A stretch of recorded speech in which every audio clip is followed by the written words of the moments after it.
வட மாநிலத்தில் உள்ளவங்களை இங்கே தமிழ்நாட்டில் இப்போ சேர்த்துருக்காங்க. இதே ஒரு தவறான செயல்.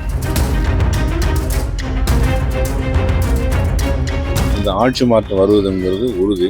மக்கள் மனநிலையில் இன்னும் 8 மாதம் இருக்கக்கூடிய சூழ்நிலையில் எல்லாருமே மிகுந்த வெறுப்போடு இருக்காங்க.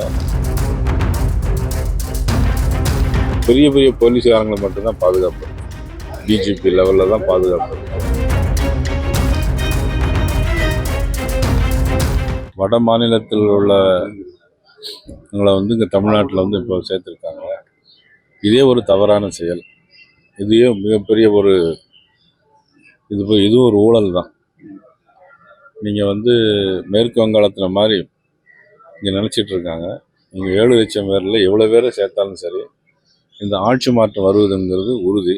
மக்கள் மனநிலையில் இன்னும் 8 மாதம் இருக்கக்கூடிய சூழ்நிலையில் எல்லாருமே மிகுந்த வெறுப்போடு இருக்காங்க. உறுதியாக ஆட்சி மாற்றம் வரும். தமிழகத்தில் கொலை, சட்ட ஒழுங்கு, கொலை, கொள்ளை நடந்துட்டு இருக்கு. அதுக்கப்புறம் நிறைய வெட்டிட்டாங்களே. ஸ்ரீவைண்டத்தில் வெட்டி நாளாச்சு. நிறைய திருப்பூரில் அதாவது இரவு ரோந்து போன ஒரு எஸ்ஐ வெட்டி படுகொலை பண்ணியிருக்காங்க. எம்எல்ஏ நம்ம மகேந்திரன் அவங்க ஏரியா பக்கத்தில்.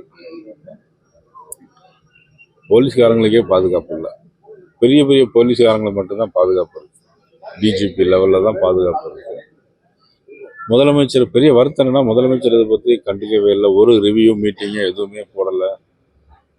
சட்டம் ஒழுங்கு என்னங்கிற ரிவ்யூ மீட்டிங் எதுவுமே கேட்கல. இந்த ஆட்சி ஒரு மோசமான ஆட்சியாக இருக்குது.